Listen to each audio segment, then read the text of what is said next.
Hi, it's Jen Caltrider. I'm with Mozilla's Privacy Not Included. Welcome, and you're listening to Firewalls Don't Stop Dragons.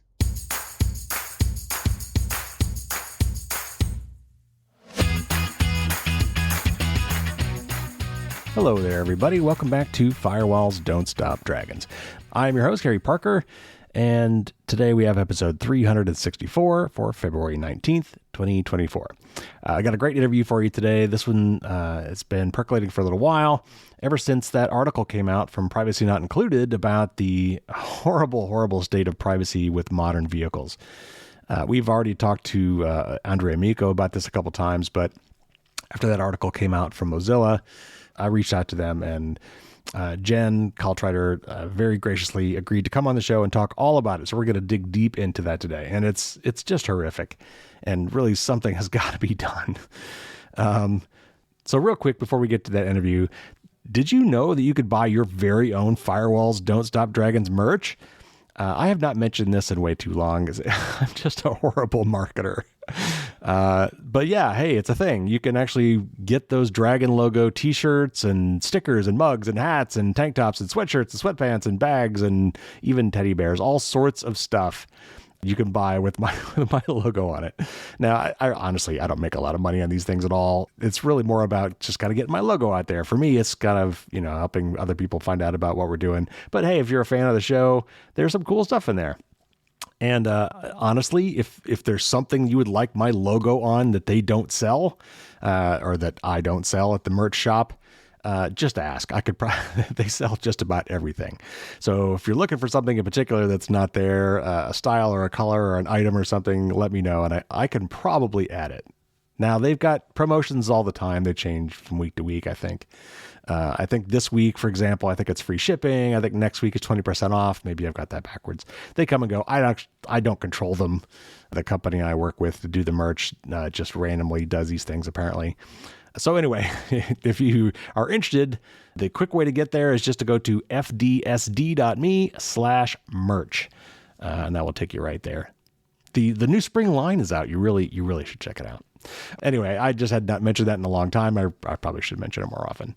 Anyway, let's get to our wonderful interview with Jen Caltrider.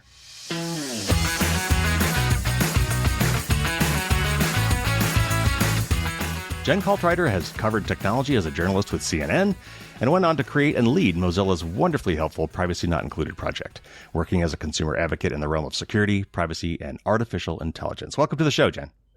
Hi, thanks for having me. This is going to be great. So you guys dropped what I would call a bombshell report last fall, I guess it was, about privacy in cars. And we've talked to Andre Amico before about privacy for cars and his efforts there, but it was really interesting to see what you guys uncovered. And so I want to dig into some of that today and help people understand just what a dumpster fire privacy is in modern vehicles. So starting off, tell us a little bit more about Privacy Not Included, maybe how you came to found it, and then tell us some of the top level results from your report on car privacy. What were some of your top findings? Well, a little bit about me and Privacy Not Included. Privacy Not Included was started back in 2017, back when people were starting to have fitness trackers that tracked more than steps and smart speakers that listened to us. And we were curious. We saw a lot of buyer's guides out there that reviewed features and reliability and things like that, but nothing that reviewed anything about privacy and security from a lot of connected devices that were coming into our homes. And we thought, well, let's give that a try.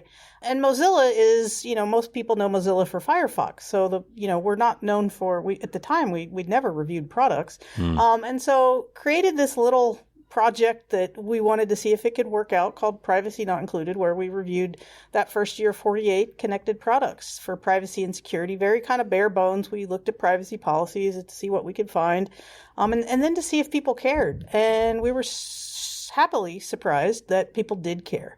And so since then, we've evolved Privacy Not Included into a buyer's guide where we've reviewed hundreds of connected devices, apps, and back at the end of 2023, the end of last year, cars. And we try to make it as accessible and fun for people as possible. We read all those boring privacy policies so you don't have to. Right. And we have a creepometer where you can rate how creepy you think things. We have a privacy not included warning label to let you know what's really bad. We have a best of category because there are a few good things out there.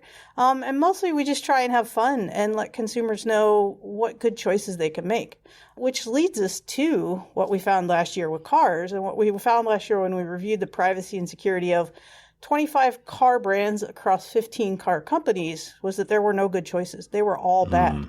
All the cars we reviewed were a privacy nightmare. Oh. Well, we're going to dig into that today. So, all right. So you said you did several different car mix and models. So how did you determine which of those you're going to pick? I'm guessing maybe you went for the most popular ones. And then how did you determine what data they were collecting and sharing? For example, like, did you have to rely just on reading their privacy policies and maybe other documentation to determine that? Or was there some way to actually, directly observe and measure what sort of data they were giving up? Yeah. So just kind of to preface everything, Privacy Not Included is a team of 3. So we're a very small team. Yeah. And when we had to narrow down the cars that we wanted to research, we always look at what's the most popular. And because Mozilla is a global organization, we try and not just look at what's most popular in North America. I'm based here in the United States, but my research partner Misha's in Berlin. Our other research and writer Zoe is in Toronto. So we're kind of around the globe. But we did look at like what's most popular, and from Toyota obviously to BMW, Mercedes that are big in Germany as well as here. We included Renault; they're very big in Europe, but not sold here in North America as much.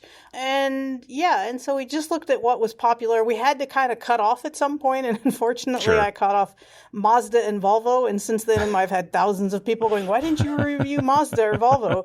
And the funny thing is, in the midst of all this research, I ended up having to buy a new car, and we bought a Mazda. And to everybody who's asked me, why didn't you review Mazda's privacy? I can tell you that Mazda's privacy is just as bad as everybody else's. So how did we do our research? Well, because we're a small team, when this started, it was a team of 1, me. And so we actually approach this as much as we can from a consumer's point of view. What can you as a consumer learn about the privacy of a product before you buy it or download it to inform you about what you're getting? If you were like us and had all day to sit around and read privacy policies and dig through security documents. So, we don't have any expectation that consumers can go out and buy the car first and then make a decision, or any product, or even you shouldn't even have to download an app to see a privacy policy. Yeah. So that's how we approached the research with cars. We went out and started looking at let's find their privacy policy. And for anybody who's ever tried to find a privacy policy for a car, a lot of people probably thought, I never thought I needed to look at a privacy policy for a car. That's new. But when we started our research, we got overwhelmed very quickly, because it turns out cars don't just have one privacy policy. They have many. There's the privacy policy for the car company. There's the privacy policy for the app. There's a privacy policy for the connected services, and that's the connected services through the cars, and then individual connected services like SiriusXM or Waze or things like that, other services like that, CarPlay, things like that are going to have their own privacy policies. There's the privacy policies for the insurance, the financial services, the car dealers, and on and on and on. And we pretty quickly got overwhelmed. And noting again that we're a team of 3, we had to kind of build a box that, okay, we got to focus this. And so for our research, we focused on researching the privacy policies and security of the car companies, the apps, and the connected services. And we kind of left out all that other stuff because it was just too much. So we did a lot of reading of many, many, many privacy policies. I think Toyota won I think we included 11 or 12 privacy policies that we found for them. It was very overwhelming. And then also looking at, security information, what are the documented leaks or hacks or breaches that the companies have had? What are they saying? There's an automotive industry group, and what are they saying? So kind of just doing a lot of research. And when we started, we knew nothing. And we didn't know what we were going to get. The idea for the project actually came from a reader in Sweden who had emailed me the year before going, "Hey, I love privacy not included. Have you ever thought about reviewing cars?" And I was like, never thought about that. And then he shared some of the research he'd done on his own that was really compelling. And so that's kind of what spurred us. But when we started, we immediately were like, this is really bad. We're like, why aren't people talking about this? This is so bad. And so I'm glad people are talking about it now. Absolutely. And a lot of privacy is certainly in the United States is built around this concept of notice and consent. And so I'm curious how I just bought a new car. I turned it on for the first time and put my key in it. How am I notified and how did I give consent? Well, it depends. You might not have seen anything if you didn't download an app. You might have seen a quick flash on the screen in the console of your car when you were setting it up. Maybe when the dealer or the salesperson was there setting up with you, and it was just like, a quick click agree to kind of move forward and be able to drive off the lot. Subaru's privacy policy was interesting because it seemed to indicate that the moment you became as much as a passenger in the car, you had consented to their privacy policy. So consent with cars is a very sticky situation. It's very hard to know when you've consented and what exactly you've consented to. So I think probably if people thought about it, they'd realize that certainly modern cars are chock full of sensors, right? They've got, things for measuring temperature inside and outside. They've got obviously probably emission standards that they have to comply to. So they've got emission sensors and motion sensors for triggering airbags. But today they've also got precise location built into a lot of them because a lot of cars have GPS built in. And then even more modern cars have got things that monitor you as a passenger inside the cabin of the vehicle. So how might these sensors be used to violate our privacy? And I'm just curious, are EVs or electric vehicles any worse than regular cars when it comes to this stuff? Yeah, as far as we can tell, any car made now or in like the last 5 years forward, whether it's a smart car, whether it's an electric car or a regular old gas car, is still kind of collecting as much data as possible. Electric cars can collect more information about where you stop and charge or when you charge and things like that than gas cars. But beyond that, like you said, they all have sensors inside. They know how much you weigh, how many passengers you have, where you're going, when you're going there, how fast you're driving, when you're braking, what you're listening to. They have cameras facing in on your face to see if you're awake. They have cameras facing out to tell you if you're backing into something or if there's something in front of you. And then there's the app. You download the app. It's going to collect a lot of location data on you that way, as well as additional usage information, the connected services. Like, just the data collection is enormous. And it doesn't stop there. The car companies go on to say that they can collect data about you from other places within their groups. So the car dealer, potentially the financial services, if you have a affiliated insurance, data collection can flow that way, as well as they can get that data from third-party sources, whether that be government sources, publicly available information, social media, data brokers. They say, according to their privacy policies, that they can collect tons and tons of information on you, and some of it can get very personal. Well, one thing you mentioned was charging of electric vehicles, and that is something that I just got on that electric vehicle last year, my first one. I was very happy to get it. But I knew what I was getting into in terms of there was going to be privacy issues there. And to me, like filling up a car is the difference between charging a flashlight and charging your smartphone. The flashlight, just pure power. It's just like gas. I'm just putting fuel into your vehicle. There's no data. When you plug in an electric vehicle, it's more like a USB connection. There's power and there's data. And they exchange to the point where a lot of cases, if you have it set up right, you just plug in your car. You don't have to pay for anything. It knows who you are. It knows who your car is. And you've got an account with them and a card on file. And you just plug it in, then you go. And so who knows what other data might be exchanged while you're doing that. And so I don't think that's something else I don't think people are thinking about. And the apps with electric vehicles. I mean, with my new car, we chose not to download and install the app. But with electric vehicles, I don't think a lot of people have that option. If you want to charge it, you need to have the app. And so that's just another place that you're being tracked.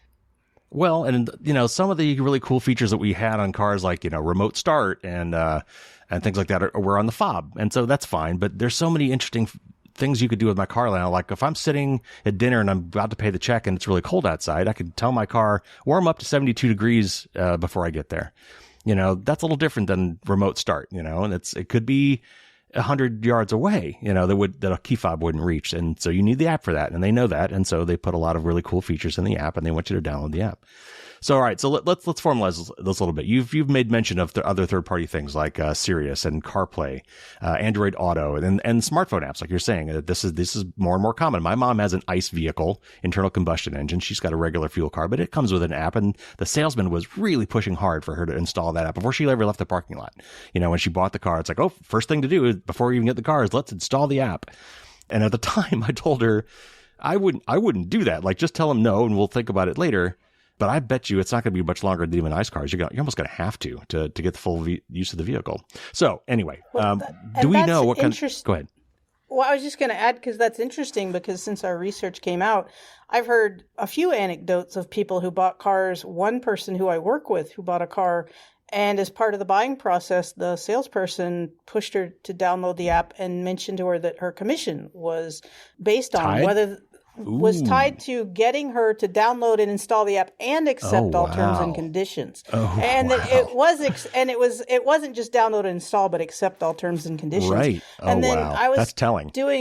I was doing a radio interview with somebody in Calgary, and he mentioned that he had a friend who had recently bought a car, and the dealer wouldn't actually let him drive off the lot until he had downloaded and installed the app. Wow. And so, fortunately for me, when we bought our car, I had been upfront about with the dealer that I was a privacy person, and he's like, "You want the app?" And I was like, "Nope," and he didn't push it. So, so do we? And another one, by the way, is insurance companies. And then you made an offhand mention of that too. A lot of it, the old days, the insurance companies, to get your preferred driver discount, you'd put in this little OBD2 dongle underneath your car, and it would wirelessly transmit or something to tell them what your driving habits were. Now they just want you to install the app because it can collect a lot more information from you from doing that. So I think you said this, but did you look into it all, or what's your sense, maybe because it was so overwhelming, what other kinds of third party stuff is being collected? Yeah, the third-party stuff is something that, like we said, we kind of had to table a little bit, just because we didn't have enough time to get into it. But we know that the insurance is one of the big collectors of data. And, you mentioned the old, back in the old days, like 10 years ago, right. I know, so long ago, you could opt into that little insurance fob that they sent you. It was like, oh, I want a discount on my insurance. I'll opt in and get this fob and install it. I have the choice. I installed it. I can yank it out at any time. But now all that's just built in, and our choice and consent has kind of been removed from us in a lot of ways. But, I heard a rumor in doing the research, and I'm hopeful that we'll have time to look into this deeper in 2023, that SiriusXM is a huge data collector.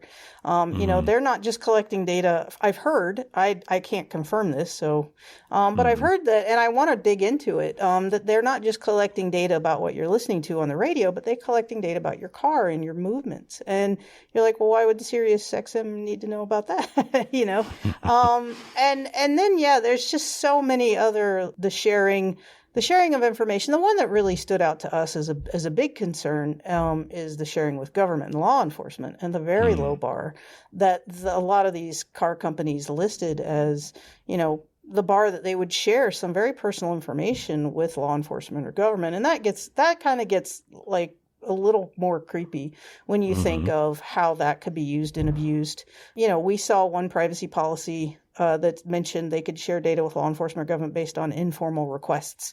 And I'm still not sure what an informal request is. In my mind, it's like the local police officer down at the bar having a beer with, the car guy and being like, hey, I'd sure like to get that data on my ex-wife. And they're like, that's an informal request. Here you go. Wow. Yeah, right. Hopefully it's not that bad, but it's hard to tell based when you say you'll share data with law enforcement and government on an informal request.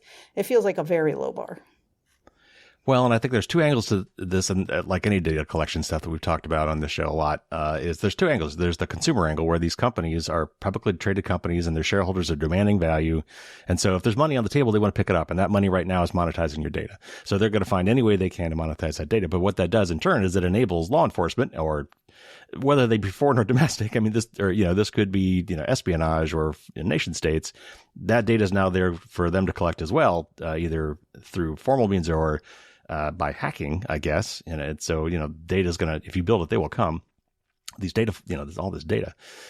So that is extremely worrying. In fact, I heard that GM has come out and said, we're not going to do CarPlay or Android Play going forward. Or maybe that was only on their EVs, but they vehemently said, we're going to only give you ours. You're going to take it and like it. And they said it was for responsiveness. They gave all these kind of hand waving things. But I think what I really heard under the covers was, it was like, well, no, that they want the data, so they want direct access to that data so they can monetize it. And because I guess maybe with CarPlay and Android Auto, they don't have as much access to it. I'm not sure. Yeah. And GM is a very interesting one. They've done that where they're cutting out Apple and Android and pushing users to their own. They've also done that with their OnStar system. There was a story or a couple of stories that we read as part of our research about how, as part of the sticker price, users that bought new GM cars were charged the $1,500 for the OnStar connected services, whether they wanted it or not. It was just part of the sticker. And if consumers are like, well, I don't want that, there was no way to be like, oh no, it's part of the sticker price. You get this. Now you can choose to not use it, but you're still paying $1,500 for it and it still comes installed.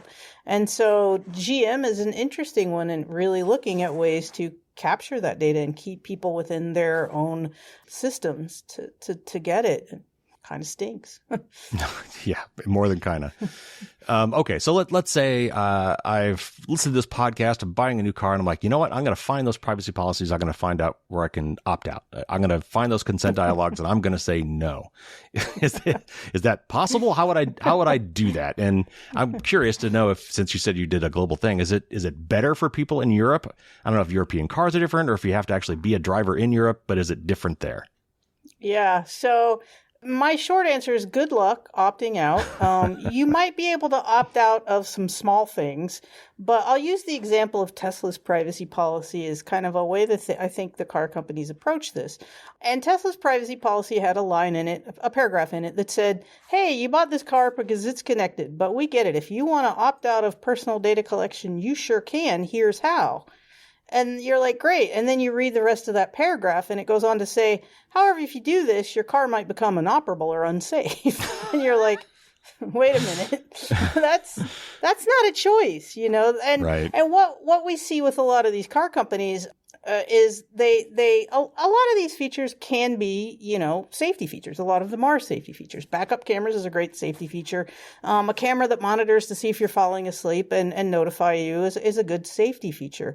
Yeah. But, and some of these other things are useful. But what I think we're seeing is these car companies couple the safety features with the data collection and don't give you a way to uncouple them, Right. And so in a perfect world, you'd buy a new car and you'd automatically be opted into all the safety features and automatically be opted out of all the data collection for monetization, and then be given a very clear choice of, hey, would you like to share this data for this? We're going to monetize it, up front. But that's not how it works. And, interestingly, after our research came out and the car companies got a little bit of a black eye, I assume. There's an automotive industry group, and they put up a whole page on their website in response to how they're great at privacy, and they had a memo, and the memo was, we're about safety. We're not spying on you. These features are for safety. And so they really push this safety angle. And so even if you go to turn off some of these features, you'll get notifications that will warn you that, if you turn this off, you might lose some safety features. And I think that kind of scares a lot of people. Or even Sure. if you try and physically disable things. Kashmir Hill and the New York Times did a great piece at the beginning of the year about how a lot of these features that new connected cars have, like location tracking and geofencing to send alerts if people leave a certain area, can be used by abusers if you're in an abusive relationship. And there was a story of a woman that whose husband was tracking her through her car, and she wanted the company to disable that, and they wouldn't. So she finally took it to a dealer. I mean, not to a dealer, but an independent mechanic to have that disabled. And it did disable it. It also disabled her SOS calling. So if she was in an accident, she wouldn't be able to call for help. And it might have also voided her warranty. And so it's very tricky, the way these car companies have kind of created these features that do have some safety impact, but coupled them very tightly with data, from what I can tell, at least, seemingly coupled them very tightly with data collection to use that data for monetization. Right. Okay. And is it any better in Europe? I mean, because of GDPR and things like that, do they have more rights? Absolutely. Europeans have more rights because of their privacy law, GDPR. They have the right to have their data collected. They have the right to, they have better rights to consent and choice and things like that. And so the one car company on the list that had kind of the best privacy, and you Using can't air see quotes. me, but if you could, I'm putting that in quotes because it's still far from good, was Renault, which is a French-based company that doesn't sell cars in the U.S. And that's because they do have to comply to GDPR. They still weren't great. I mean, reading American privacy policies versus reading European privacy policies, you learn a lot more when you read our privacy policies. The European ones are a lot more vague because they aren't as explicit. It talks a lot more about what rights you have, but a lot less more about data collection and use, which is interesting. And then there's the question of, for the Europeans, is how well is GDPR actually enforced when it comes to cars? And I think car companies carry a lot of weight in Europe, much like they do here in the U.S. And so the question is, how much is GDPR enforced? And so how well are those protections actually protecting people in Europe? And I've heard from a number of people that work on issues over there that they have grave concerns as well. GDPR might protect them a little bit more, but they still don't feel like it's near enough, and they don't feel like it's being enforced well enough. Yeah, enforcement is something that's often that there's so many aspects to, even if you get the regulations, you've got to not only be able to enforce them, they have to have teeth, but you also have to have funding, for example. We do that a lot in this country where if we don't like something, we just dry up their cash and they can't do anything about it. Okay, so were you able to determine where all this data that's being collected, where is it actually stored? For example, is it how much of it's stored on some sort of a little internal drive on the vehicle, maybe somewhere, versus how much is uploaded to the cloud? Do we have any idea, maybe based on the privacy policies, how long this data is retained? And then if I wanted to, could I ask them to delete my data or anything along those lines? Yeah. So I'll admit that we didn't do a lot of technical digging into the cars because we just don't have that technical ability. We based our research basically on what's publicly available from policies and documents and reports. Mm-hmm. So where the data is being stored is a very good question, and I can't answer that. I will leave that to better experts. What sort of data they're collecting and how much control over that, I can go into a little bit more because that's something they address in their privacy policies. Basically, what sort of information they're collecting is anything and everything they possibly can. Nissan and Kia mentioned collecting information on your sexual activity. At least 4 companies mentioned genetic information. I remember at least one company mentioning olfactory information, which I was like, well, that's a new one. And then they have these things where they talk about the California Civil Code with a bunch of gobbledygook. And if you go read the information in that California Civil Code, it's basically any personal information that exists on you. So your financial information, your birth date, your location, your union status, your immigration status. It just, they list the amount of information they say they can collect on you in their privacy policies is huge. And I get asked a lot, oh, well, how is Nissan collecting information about my sexual activity? Can they tell when the back seat is rocking?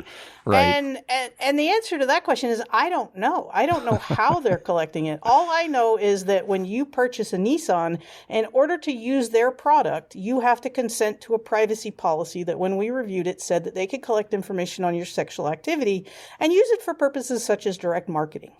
And that's rather shocking to see. Well, and of course, Tesla, I don't know, it was last year, was somebody exposed the fact that Tesla employees were looking at videos recorded by the Tesla vehicles. I don't know if it was inside or outside the car or both, but people being naked around their vehicles, maybe in the garage or something like that. And they were, because they were employees that had access to that, they were pointing and laughing and sharing these videos with people and they got in trouble. Yeah. So, it wouldn't take much of an AI algorithm to figure out when sexual activity is happening if you've got raw video. Yeah. So, maybe genetic, that's interesting though. And olfactory, that's as an engineer, I'm curious to know how they'd go about doing that. How about do you know, I don't know if they get this far in their privacy policies, do they declare that the stuff is encrypted or do they try to help you at least believe that it's secured? Most privacy policies have a mention, we do our best to secure this. But they also, a lot of them also have the out that you see in privacy policies across the board that says, hey, anything that's on the internet is never 100% secure. So, anything you share with us, we can't guarantee that it will be secure. You see that in most every privacy policy. And it's just a good reminder. It's like the companies themselves are saying, hey, we're going to ask you to share all this data. We're going to collect all this data on you, and we can't guarantee it's going to be kept safe, which is interesting because the majority of the companies we reviewed had fairly significant data leaks or privacy breaches over the past few years. Like none of them were, few of them were completely clean in that regard. So when it comes down to like where this is stored, one of the reasons I was curious of whether or not it's stored locally as well as sent to the cloud is I'm thinking, can my dealership get a hold of this? I'm assuming most of this is probably, at least the car sensor data is probably going back to the manufacturer in some way, shape, or form, or there are third parties that handle that subcomponent of the vehicle. But I'm thinking about, okay, what about dealerships? If I take my car in to get repaired, do they have access to the same data because they can plug in and download it? Or law enforcement, a cop, if I get pulled over, or if they impound my car, maybe, can they get access to this data? Do we have any sense for that? I'm going to speak to what I've heard from other people, so this isn't through my own reach. It's secondhand kind of understanding of how that works. My understanding is a lot of data can be stored on your car. You connect your phone to your car. Some of your phone's data can be stored there. A lot of your car usage data and location tracking data can be stored on your car. My understanding, and again, this is not through my own research, but through what I've heard is that when you take your car to the dealership, they can connect your car and download a lot of information. And that's a privacy concern. It's also very interesting when you think about, you buy a new car and your car dealer gives you 3 years of free service. And you take your car in and you get it serviced and they get data off of it every time they go there. Versus when you take your car to, the local mechanic down the road, where they might not be doing that same amount of data collection and have the same sharing agreements within the car company's brand of families. And so it's an interesting question of, is it more private to take my car to the local mechanic where he might not be collecting as much data and sharing that versus to the dealership? It's a question that I would like to answer more formally than my hypothesis. But I think it's a good one. I think there are a lot of, our research raised a lot more questions than it answered. And it's been really nice to see other people kind of picking up the ball and moving it forward as they're looking into it as well. Well, and there's even other aspects to that. I'm almost like antitrust and right to repair. If my dealership has access to data that would allow them to better service my vehicle, and this is kind of going the other way, there are good reasons to have some of this data. If it allowed them to better service my vehicle or do things for my vehicle that a third party couldn't, that would, certainly be an unfair advantage, it would seem to them. And then from a right to repair standpoint, third parties as well, that might, or even me, right? If maybe I don't have access to that data and they can, it would help me to repair my own vehicle. So it's really complex. There's a lot of aspects to this issue. All right. So what about data collected on cars that I don't own? Maybe I've got a company car. Maybe I've rented a car. Maybe I'm a cop or a bus driver or a Amazon driver or a UPS driver. And so I've got a fleet vehicle. And so maybe I'm sure I'm connecting my phone to that because I want to get calls and things. It's probably got a port for that. Or I'm just riding in someone else's car. It's like, hey, I got a cool playlist. Let me plug in and so you can hear my cool tunes, right? What are the implications there? Is it all just the same? The car doesn't know if you're the owner or not, I assume, right? One of our favorite findings in our research was the privacy policies that we read, and there were more than one, that had lines in it that was basically, hey, owner, driver of your car, it's your job to read this privacy policy and relay this policy information to anybody who gets in your car. Because anybody who gets in your car is consented to this privacy policy. And we just got such a kick out of that. Because you just imagine you go to pick up your buddy on Saturday afternoon to go catch a movie, and before you can leave, you're like, okay, wait a minute, and you rip out the privacy policy and you spend, the next hour reading it to them so they're clear that the car is collecting data and here's how, and we don't know exactly how it's going to be used, but, oh, by the way, now that you're in this car, you've consented to this. And it's just so laughable. Yes. You're like, seriously? Like, the moment I step into this car, I've consented to a privacy policy, and it's the driver's responsibility to relay that privacy policy information to me. When the driver's probably never even seen the privacy policy, this is kind of when you shake your head at what's wrong with the world and lawyers, you're like, this is kind of what you point to is like this isn't how the world works. And so it's a very good question. You rent a car, and then when you rent your car, you connect it, to do the navigation because you're driving in a city you don't know or something like that. And then you disconnect your car and you return it. Is that data been deleted? Probably not. There's a very good chance that it hasn't.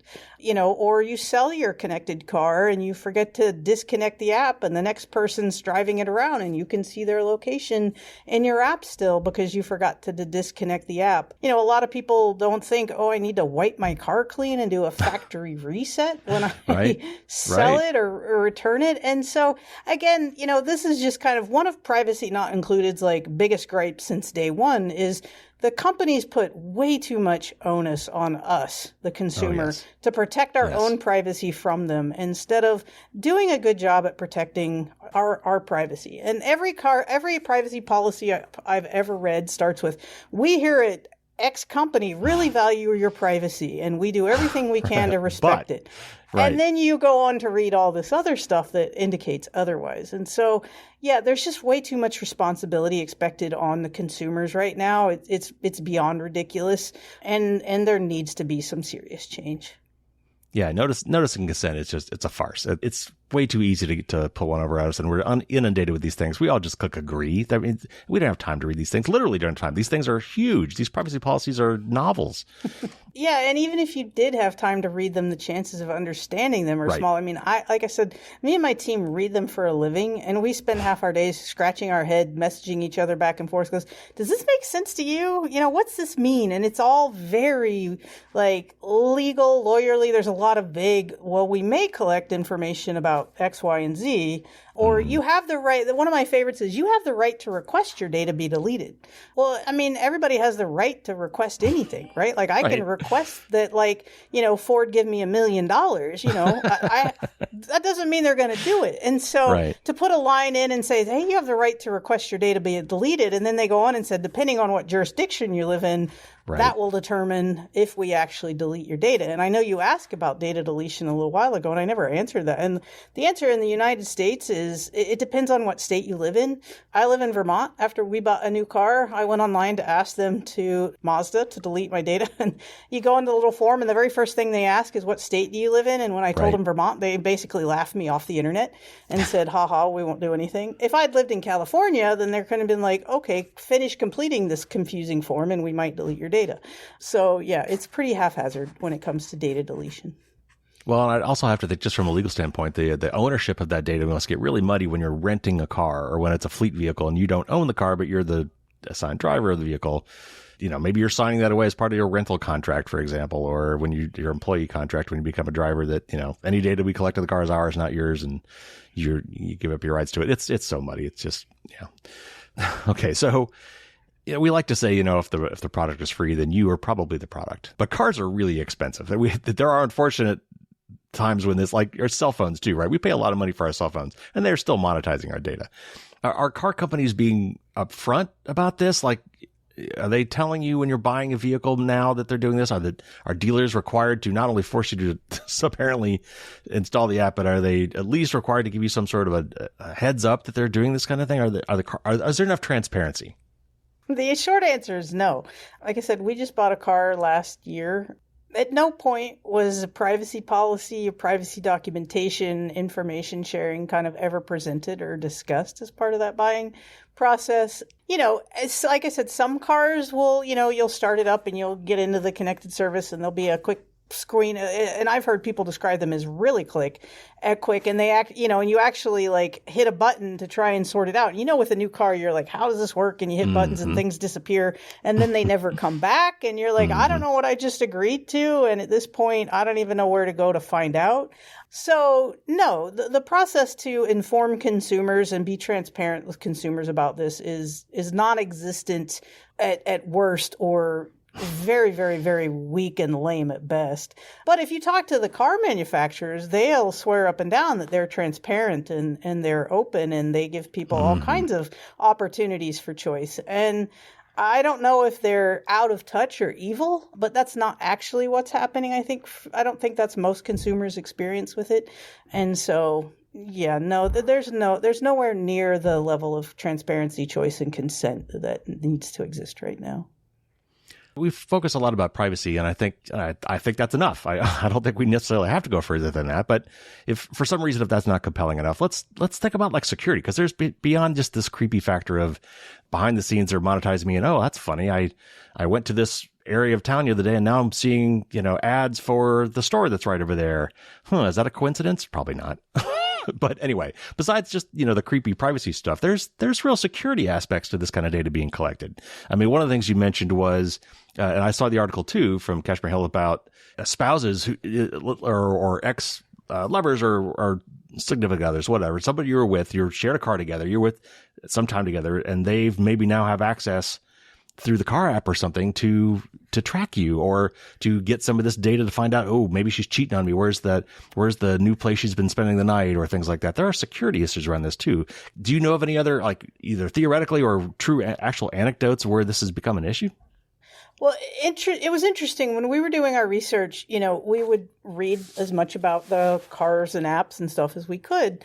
And you'd go to like some of the app pages and they would tout features like our valet parking features. And that would include things like location tracking, a geofencing. So you could set up a geofenced area and you would get a notification anytime your car left that geofenced area. Or teen driving protections features, which include being able to set limits on speed or how loud the radio can be, or convenience features like a digital key that you can give to somebody to use temporarily and then revoke at any time.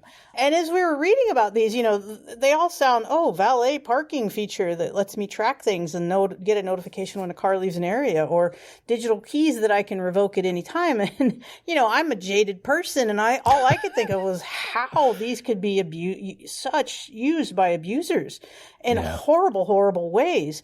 But there was never any mention on any of the car manufacturers' literature about, hey, these features are designed to be useful for valet parking or your teen driver, but we recognize that these could be abused in abusive situations. And so if that's the case, here are some measures we've taken to help prevent that. I never saw that. And if anybody that's heard of AirTags, AirTags came out from Apple, the little tracking Bluetooth things.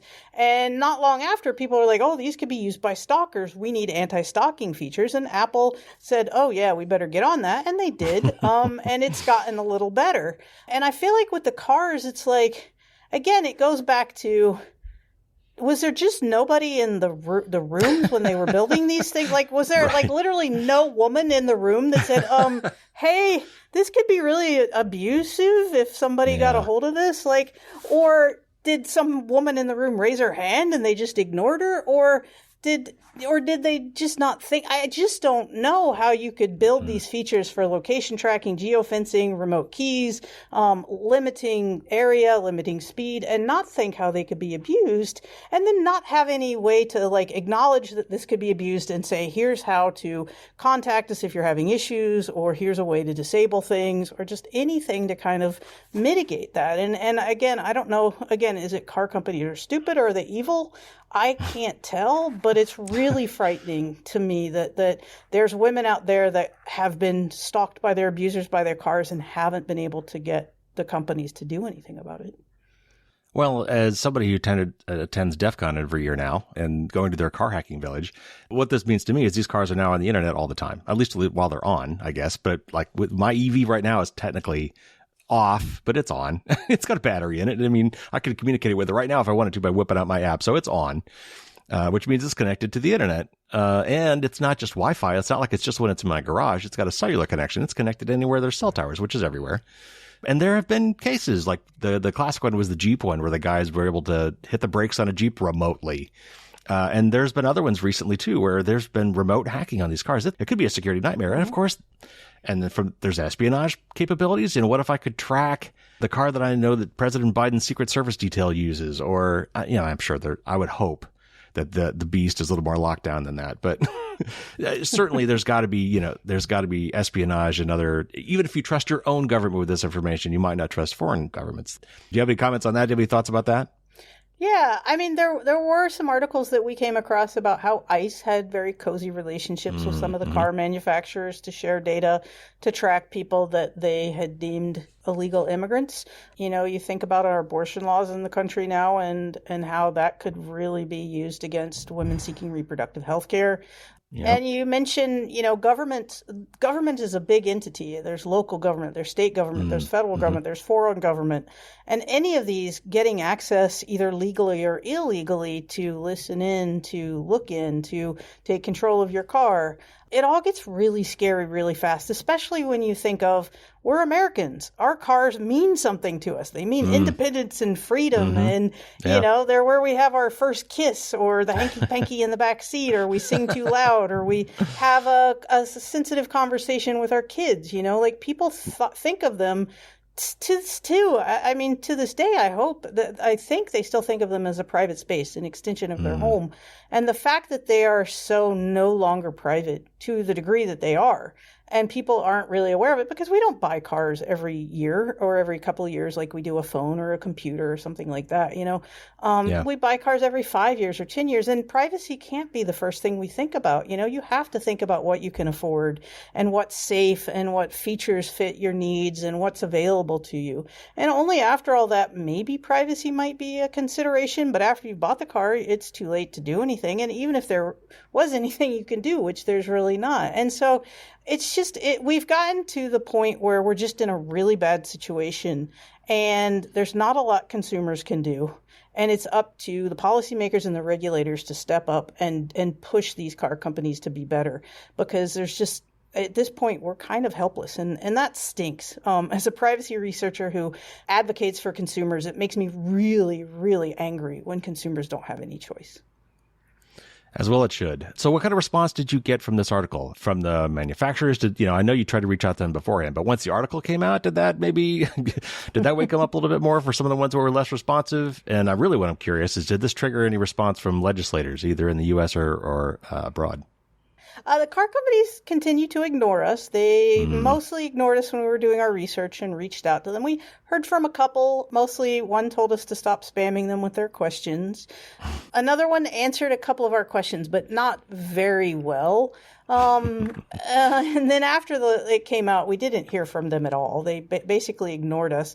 We heard through some journalists some responses of things like Kia, who got called out because they say they could collect information about your sex life and their privacy policy. And Kia's response to the journalists we talked to was, "Oh, we're not doing that." And I'm like, okay, I guess we just have to take your word for it. So not a lot of response. You hear through the grapevine, oh, the car companies are really up in arms about this. This has got them really worried. You hear about that, but we didn't hear from them directly.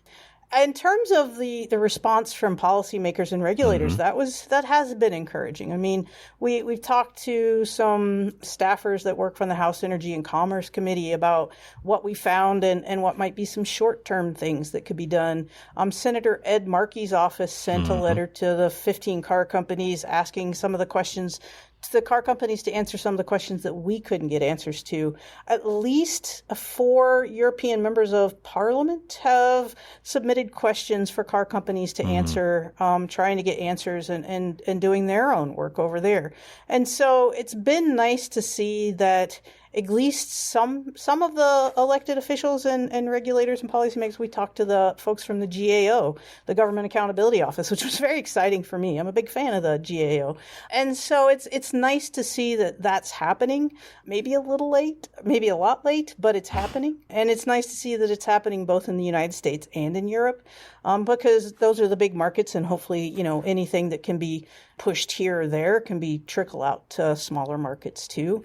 And so that's encouraging. But those wheels grind really slowly, and nothing might happen in the next year or two while this continues to get worse, which is a little disheartening. But sure. I think if we keep pressure on, keep calling your elected officials. It's an election year. Vote for the people that support strong privacy regulations. Ask them those questions before you go to the ballot box. Consider that. Do you have any sense, and I know you're not a lawyer, but do you have any sense for the laws that are on the books now or the ones that have been proposed for privacy? California is obviously leading the way, as they often do in this arena. But there have been several privacy bills that have at least poked their head up at the federal level, and they haven't, unfortunately, been passed. But do you know if they're kind of phrased in a way that they would include cars should they become law? Like, does CCPA and CPRA in California, do they govern cars, or was that something that's kind of a loophole because it's not really considered? Most of the car companies' privacy policies you read did have a CCPA, the California Privacy Law section.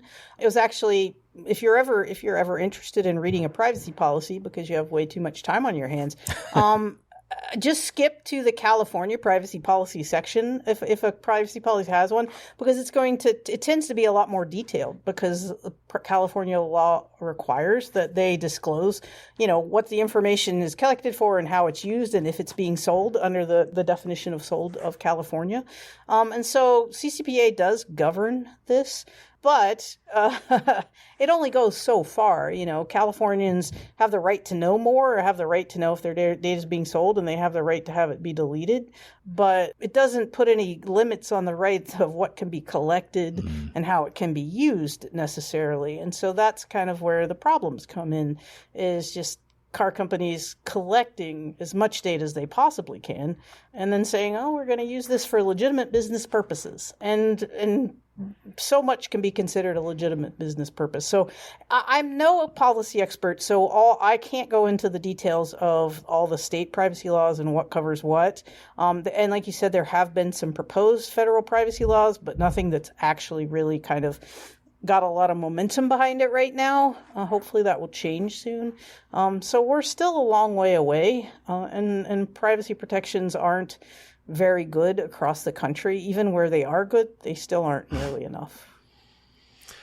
All right. So a couple of questions before you go. First of all, so what can we do? It sounds like what you're basically saying is not a whole lot. Like there's not a really good way to opt out. You can't really avoid it with new cars. So I guess, is there like a year when this really started? Like if I'm just adamant, like, you know what, I'm going to get an old car so I don't have to deal with this. How old would that car have to be for me not to have to deal with this? And then as a consumer and as a citizen, what do you recommend? You already mentioned, writing your representatives. Anything else that we can do along these lines to help have a better future as far as this is concerned? Yeah. So when did it start is a very good question. I know the first recall, you mentioned this, Jeep's had a security hack. I believe it was in 2016. And that was the first year that an official recall was issued on a car for cybersecurity reasons. And so if you want to go back and buy a car that kind of falls out of this modern car technology, you've got to go back probably more than 10 years to be safe. Wow. I drive a 2022 Toyota Tundra, and it's wonderful, and I hope it lasts forever because it's not collecting very much on me. It doesn't have any apps, and I love it. But unfortunately, I'm really hesitant to tell people to do that because most of us don't have the resources and knowledge to afford to upkeep and maintain an old car. It's just not a realistic expectation. And so then you're like, okay, so I have to get a newer car. Make sure the person, if you're buying used, make sure the person behind that had it before deleted their app and reset the, factory reset it. And, okay, so I'm not going to download, install the app. That's one thing I've done, but is that really, I'm still, going to connect my, CarPlay so I can see the map on the car, and I'm still got sensors and cameras, and that's collecting data and sharing it back. And can I disable that? I've had a lot of people emailing asking, can I just disable this? And maybe if you're super technical, you could go in and find a way to disable it. But then you run the risk of invalidating your warranty or making your car unsafe. If your car can't get safety updates or right. Basically can't update its software, it could become unsafe, and that's an issue.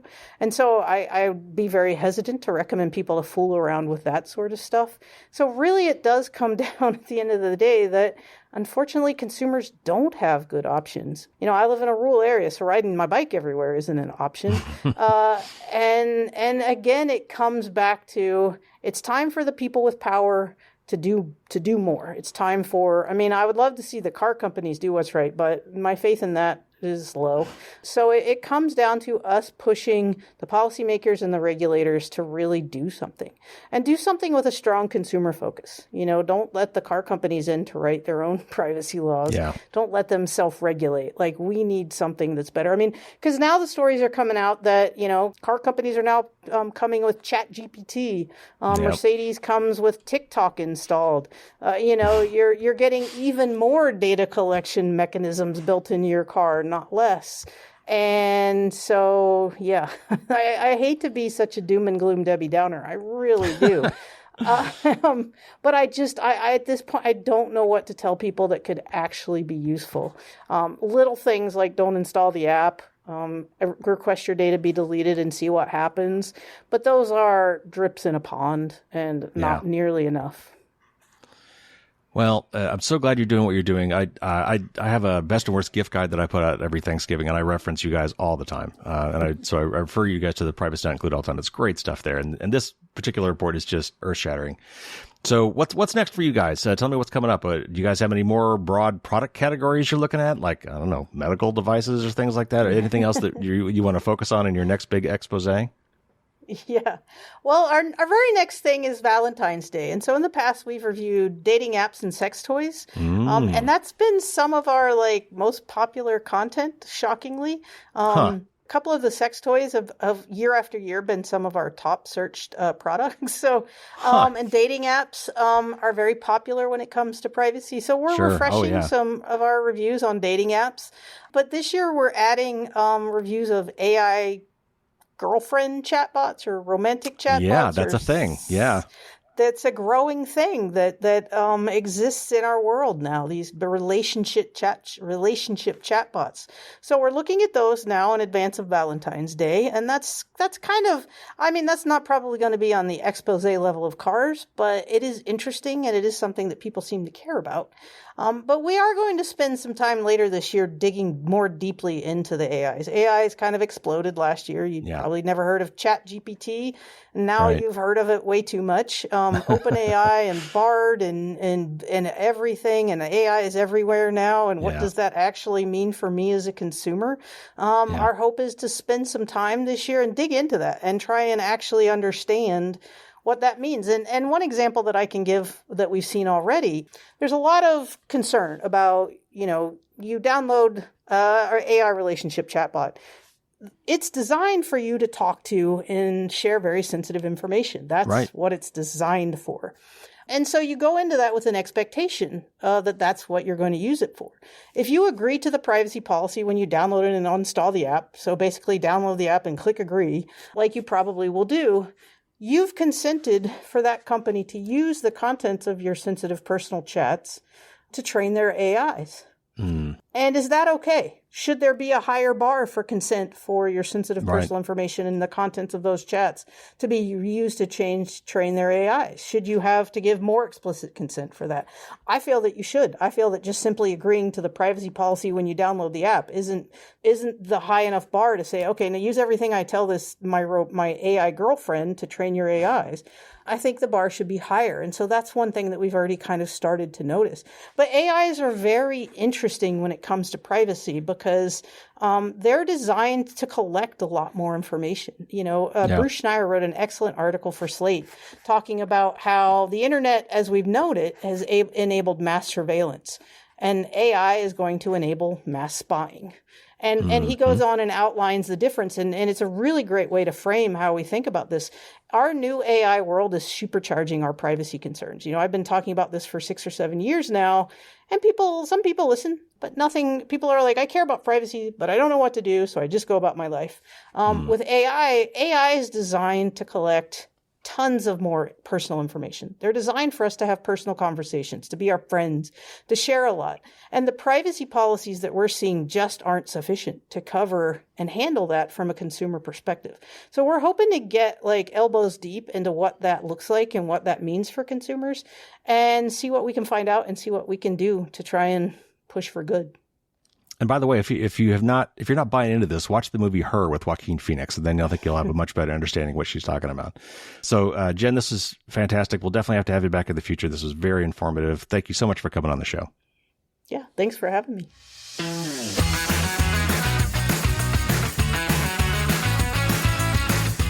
Thanks again to Jen for coming on the show. That was great. That was a very, very interesting interview. I've got links in the show notes to their Privacy Not Included report on car privacy. You should definitely check that out. Also, she mentioned a Valentine's Day article. They did publish one. It didn't cover all the things that she said it might cover. This one only covers the AI relationship chatbots, but that is still a very interesting read, and there's a link to that in the show notes as well. Hopefully, they'll be doing the ones on dating apps and smart sex toys at some point. I will definitely want to read those, and when I hear that those are out, I will pass those along. She also mentioned the Bruce Schneier article in Slate Magazine. I found that and put a link in the show notes to that as well. So, I mean, if we've learned nothing else, modern cars are really becoming computers on wheels. There's even an industry term for this now. They're calling it, it's weird, it's called software-defined vehicle, or SDV. But basically what they're saying is that cars, are now connected to the internet and have an operating system and installed applications, regular software updates. They're kind of computers now. And because they're like computers, they have the same kind of vulnerabilities and software bugs that you're going to expect to have in computers. And because they're on the internet all the time now, they really need to be protected like a computer who's on the internet. We might get to the point where cars have built-in antivirus software, or at least some of these anti-malware protections that are, becoming built into like Windows and Mac OS. Or maybe we should think of it more like iOS or Android. Maybe it's more along those lines. Nevertheless, that's where we are today. And because our cars have gazillions of sensors in them and they're connected to the internet, they are collecting ridiculous amounts of information. And currently there's nothing preventing them from monetizing that data and sharing it with other people. So we've got to get that figured out. And so I'm really glad that Mozilla has published this report, because we need more exposure on this. On Thursday's bonus podcast for the patrons, of course, I've got some bonus Q&A with Jen. We talk about Privacy Not Included's origin story. We talk about MozFest, which I hadn't heard of. It's Mozilla's tech festival. I hadn't heard of that, but apparently it's been going on for 15 years. And we talk about my concern about cellular modems on IoT devices. And we even talk about like some favorite privacy themed or oriented TV shows and movies. So anyway, just some fun extra questions for the patrons. And that, as usual, will be coming out on Thursday. So we need to support groups like Mozilla. If you like the kind of reporting that you heard today about privacy in cars, you should check out their Privacy Not Included guide. There's a lot of great reviews there on other products. They didn't start with cars. As Jen was telling us, they started with other things. If you like the Firefox browser, if you like the Tor browser, if you like the Mulvad browser, there are several browsers out there that are based on Firefox. We definitely need browser diversity. Right now, it's basically Firefox, Safari, and Chrome pretty much have the entire market. Unfortunately, Chrome has most of it. So anyway, we need to support groups like Mozilla for lots of reasons. So if you're interested, I strongly recommend that you throw these guys a little appreciation. Go to their donate.mozilla.org website. You could do a one-time thing. You could do an ongoing thing like I do. I actually donate, I think, $10 a month. But another way to support them is just to use Firefox and get other people to use Firefox. We need to pry people away from using Chrome. It's like, 60% of the entire population of the planet uses Chrome or something like that. So anyway, they are doing some really great stuff, and I would like to see them continue to do those things. And if you would too, then find some way to help support Mozilla. So one more thing really quick before we go. I have finally gone through all of your feedback from the annual listener survey. Thank you again to everybody who responded. There's some really good stuff in there. I was very happy to see, honestly, that the vast majority of you really like what I'm doing and don't want me to change a whole lot. But there are some ideas in there that I will definitely be considering, some that I will definitely be doing. One of which, by the way, was pretty easy, and I can't believe I hadn't done it already. My URL shortening service that I host and created myself, the fdsd.me website that I use to shorten URLs like fdsd.me/merch or /dgoogle for my Degoogle Your Life series or /dprc for my data privacy checklist. I've got several of these things and I use my own URL shortener for this. But if you go to just fdsd.me and don't put anything after the slash, if you just go to there, it fails. Like it gives an ugly error message. So I put a very simple page. I'll try to make it prettier later. But I finally did put a very simple page there. I could have had it redirect to my main website, but I've actually got kind of two of them, right? I've got one for the podcast. I've got one for the blog. Those are technically two different websites. So I think what I'm going to do is make that just a jumping page for how to get to those two main websites and maybe some other stuff too. So anyway, right now, if you go to fdsd.me, it actually has something there. And that was a suggestion that somebody put in the annual listener survey. So again, glad I did it. Thank you for saying that. And I'm already working on some of your suggestions. Many of you also recommended people that I could interview. I've already reached out actually to several of those people. I'm still waiting to hear back on some of them. One of them at least has been locked in. Maybe a couple months before it happens. But again, this is why I do the annual survey. This is why it's great for you to give me that feedback. I absolutely do take it to heart and try to act on it where I can. And honestly, I'd actually take feedback at any time. So if you want to send an email to feedback@firewallsdon'tstopdragons.com, I'll take that at any time. But every January, I do the survey, which gives me a chance to get some demographic information and some other things from you. And by the way, I did pick the 10 winners, 10 random people who responded. They will receive a physical copy of my book. I'm working with my publisher on that right now. Please be patient. It may take a few weeks for that to come through, but it will happen. So that will do it for this week, everybody. Thanks for tuning in as usual. Until next week, as always, stay safe out there and don't get caught with your drawbridge down.